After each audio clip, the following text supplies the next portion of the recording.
मैं ज्योतिषा मिश्रा, प्रबंधक एवं संस्थापक चैतन्य मोंटेसरी स्कूल मछखाली। हम लोगों ने ये विद्यालय सन 1991 में यहाँ की परिस्थितियां देखते हुए, यहाँ के क्षेत्र के बच्चों की शिक्षा को देखते हुए, जिसका बहुत ही स्तर निम्न था, हम लोगों ने ये विद्यालय शुरू किया था।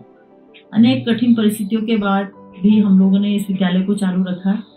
कई बालिकाएं ऐसी थी जो अपने घर से काफ़ी गरीब थी, उनके माता पिता उनकी फीस नहीं दे सकते थे, तो हम लोगों ने उन लोगों को फ्री पढ़ाना शुरू किया।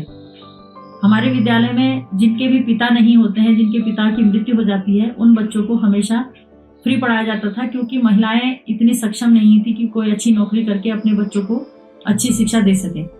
इसलिए हमने ये अपने विद्यालय में प्रावधान रखा कि जो बच्चे हैं और उनके पिता नहीं हैं और माता मजदूरी करके अपने बच्चों को पाल रही हैं, तो वो हमारे बच्चे स्कूल में फ्री पढ़ेंगे।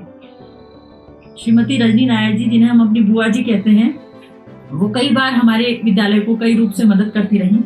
एक बार उनके साथ श्रीमती वंदना लाल जी, जो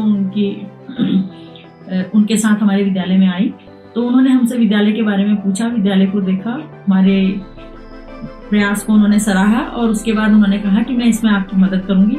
और उन्होंने पूछा कि इस समय आपके विद्यालय में कितनी लड़कियां पढ़ रही हैं, मुफ्त पढ़ रही हैं, जो जिनको हम पढ़ा रहे हैं और जिनकी ऐसी स्थिति है कि वो नहीं पढ़ा सकती उनकी माता पिता। तो उस समय 11 लड़कियां हमारे वहाँ पढ़ रही थी। तो उन्होंने कहा कि ठीक है, इन बच्चों का विद्यालय का जो खर्चा है वो मैं दूंगी, हम अपने संस्था से देंगे।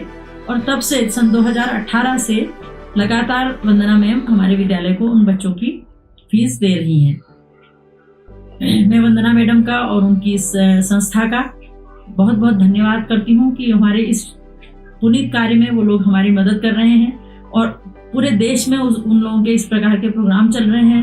गर्ल चाइल्ड सेविंग के लिए जो प्रोजेक्ट वो लोग चला रहे हैं, उसके लिए मैं उनका बहुत बहुत शुक्रिया अदा करती हूँ और बहुत बहुत साधुवाद देती हूँ कि लड़कियों के लिए वो एक अच्छी मुहिम चला रहे हैं। उनके इस कार्य में हमेशा उनकी तरक्की रहे। इन्हीं बातों के साथ मैं वंदना मैडम का एक बार पुनः धन्यवाद करती हूँ। भोले बाबा की जय।